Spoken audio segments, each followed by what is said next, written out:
देश की सबसे बड़ी अदालत ने बुलडोजर एक्शन को असंवैधानिक बताते हुए इस पर रोक लगा दी है। सुप्रीम कोर्ट ने साफ शब्दों में कहा कि महज आरोप के आधार पर घर नहीं गिरा सकते।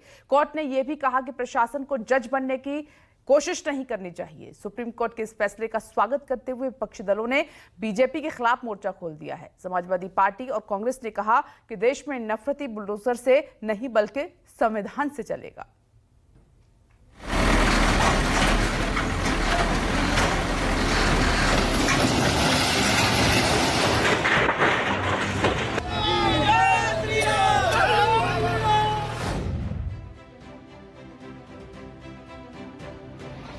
बुलडोजर एक्शन असंवैधानिक है और प्रशासन का मनमाना रवैया बर्दाश्त नहीं होगा।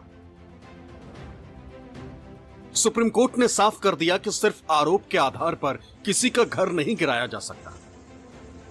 मनमाने तरीके से आरोपी या दोषी का भी घर नहीं गिराया जा सकता। प्रशासन को जज नहीं बनना चाहिए, कानून का राज कायम रहना चाहिए। पक्षतापूर्ण या गलत तरीके से घर तोड़ने पर मुआवजा मिलना चाहिए।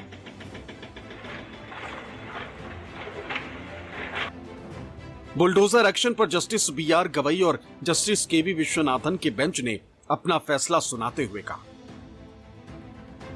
घर एक सपने की तरह होता है।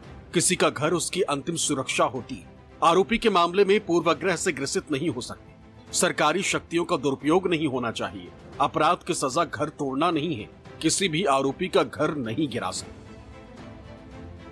बुलडोजर एक्शन पर रोक लगाने की मांग करने वाली याचिकाओं पर सुनवाई करते हुए सुप्रीम कोर्ट ने ध्वस्तीकरण को लेकर दिशा निर्देश भी जारी कर दिए।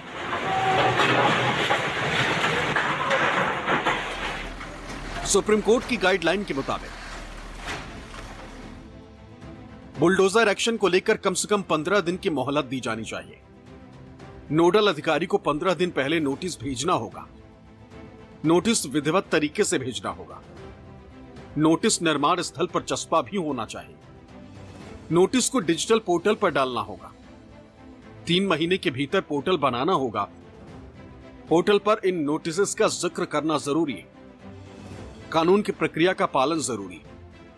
सत्ता का दुरुपयोग बर्दाश्त नहीं होगा। अधिकारी अदालत की तरह काम नहीं कर सकते। प्रशासन जज नहीं हो सकता। किसी की छत छीन लेना अधिकारों का हनन है। हर जिले का डीएम विध्वंस को लेकर एक नोडल अधिकारी को नियुक्त करेगा। नोडल अधिकारी सुनिश्चित करेगा कि संबंधित लोगों को नोटिस समय पर मिले और इन नोटिस पर जवाब भी सही समय पर मिल जाए। किसी स्थिति में बुलडोजर की प्रक्रिया इसी नोडल अधिकारी के जरिए होगी। सुप्रीम कोर्ट ने बुलडोजर एक्शन को असंवैधानिक ठहराया तो लगे हाथ कार्यपालिका और प्रशासन की मनमानी पर भी रोक लगा दी।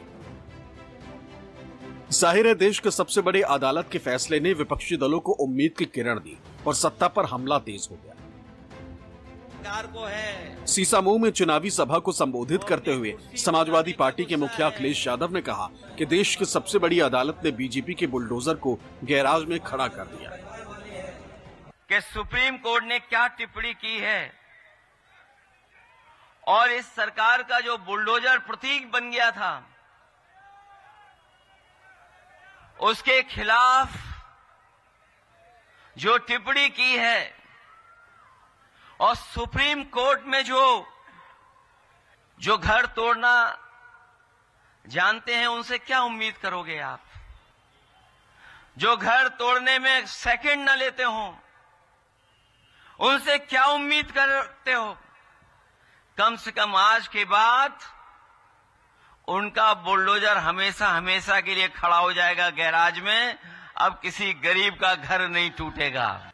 इससे ज्यादा सरकार के खिलाफ टिप्पणी और क्या हो सकती है? ये बात मैं इसलिए कह रहा हूं और ये लाइनें मैं इसलिए पढ़ रहा हूं, हमें पूरा भरोसा है न्यायालय पर। कांग्रेस ने सुप्रीम कोर्ट के फैसले को नफरती सोच पर तमाचा बताया तो लगे हाथ बीजेपी और उसकी सरकारों पर भी हमला बोल दिया। सोशल मीडिया प्लेटफॉर्म एक्स पर कांग्रेस ने लिखा, आरोपी होने पर घर नहीं गिराया जा सकता, प्रशासन जज न बने। ये बात सुप्रीम कोर्ट ने कही। वहीं कोर्ट ने कहा कि किसी आरोपी का घर गिराना पूरे परिवार को सजा देना हुआ, जो ठीक नहीं। सुप्रीम कोर्ट की ये टिप्पणी बीजेपी सरकार में बुलडोजर के नाम पर नफरत फैलाने वालों पर करारा तमाचा। बीजेपी सरकार में बुलडोजर नफरत की राजनीति को हवा देने का हथियार बन चुका। ये कानून व्यवस्था की धज्जियां उड़ाने का जरिया बन चुका। लेकिन सुप्रीम कोर्ट की टिप्पणी ने एक बार फिर साफ कर दिया कि ये देश नफरती बुलडोजर से नहीं, संविधान से चलेगा। बुलडोजर को बीजेपी के नफरती राजनीति का प्रतीक बताने वाले विपक्षी दलों ने सुप्रीम कोर्ट के फैसले का तहे दिल से स्वागत किया है और सबके निशाने पर बीजेपी आ गई। हालांकि बीजेपी के नेताओं ने भी सुप्रीम कोर्ट के फैसले का स्वागत किया, लेकिन उनके हाव भाव से साफ हो गया कि यह फैसला उनकी राजनीति पर बुलडोजर चलने जैसा ही है। जब से यह सरकार आई है भारतीय जनता पार्टी की, लगातार युवाओं का और छात्रों का शोषण बढ़ा है और जब जब छात्रों ने, युवाओं ने आंदोलन किए हैं, तब तब इस सरकार ने केवल ना तो इनकी कोई बात सुनी है और ऊपर से लाठी बजाने का भी काम किया है। हो रही थी, ये सबको समझ में बाद में आ गया था कि ये गलत है और सुप्रीम कोर्ट का जो वर्डिक्ट आया है, मैं समझती हूँ कहीं ना कहीं भारतीय जनता पार्टी की सरकार ने और अधिकारियों ने भी कहीं ना कहीं नागरिकों के जो अधिकार हैं उनका हनन करने का पूरा प्रयोग किया है। लगातार आप लोग कह रहे हैं कि प्रशासन का दुरुपयोग कर रही है बीजेपी, चुनाव में कुछ शंका लग रही है।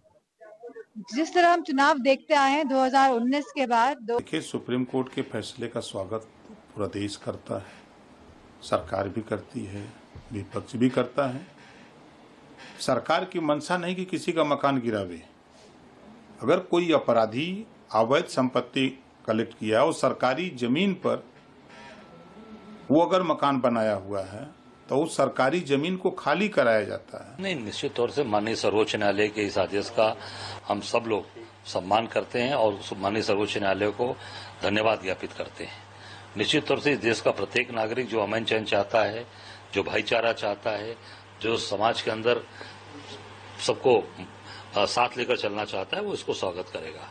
निश्चित तौर से माननीय सर्वोच्च न्यायालय ने जो कहा कि दोषी होने के बाद भी घर नहीं गिरा जा सकता, क्योंकि पूरा घर दोषी नहीं है। उस घर में केवल वही एक व्यक्ति नहीं रह रहा है, उसकी माँ है, उसके पिताजी हैं, बहन है, पत्नी है, बेटी है, बच्चे हैं, तो पूरा परिवार दोषी नहीं हुआ ना। तो मैं समझता हूँ कि बहुत ही अच्छा निर्णय है। ये भारतीय जनता पार्टी की उत्तर प्रदेश की सरकार को जोरदार तमाचा कि बिना आरोप तय हुए, बिना अपराधी साबित हुए, बिना कोर्ट के ऑर्डर के आप किसी का घर नहीं गिरा सकते हो। आप खुद से कोर्ट नहीं हो, आप खुद से जज नहीं हो। तो ये सरकार की जो गलत नीति है, तानाशाही, उसको सबक सिखाने का काम जो है सुप्रीम कोर्ट ने किया। मैं इसके लिए धन्यवाद करता हूँ। नहीं, सर्वोच्च न्यायालय के कोई भी निर्देश तो एक तरीके का आदेश ही होता है और यदि किसी भी कार्रवाई स्पेसिफिक पर कोई टिप्पणी यदि हुई है तो उसको देखने के बाद ही उस पर कुछ बोलना उचित होगा। सुप्रीम कोर्ट ने सरकार को आईना दिखाने का काम किया है और सुप्रीम कोर्ट ने पूरी तरह से एक रूल, एक लॉ को प्राथमिकता देते हुए कहा है कि अफसर और सरकारें ना तय करें कि कानून कैसे चलेगा, कानून निहित है, उस तरह से चलना चाहिए। बुलडोजर एक्शन पर गाइडलाइन जारी करते हुए सुप्रीम कोर्ट ने सत्ता को नसीहत भी दी। कोर्ट ने कहा कि राज्य और अदालत में जनता का विश्वास खत्म होने से अराजकता को बढ़ावा मिल सकता है, लिहाजा राज्य की शक्ति के मनमाने इस्तेमाल पर लगाम लगाई जानी चाहिए ताकि लोगों को भरोसा रहे कि उनकी संपत्ति मनमाने ढंग से नहीं छीनी जाएगी। Bureau report, news 24।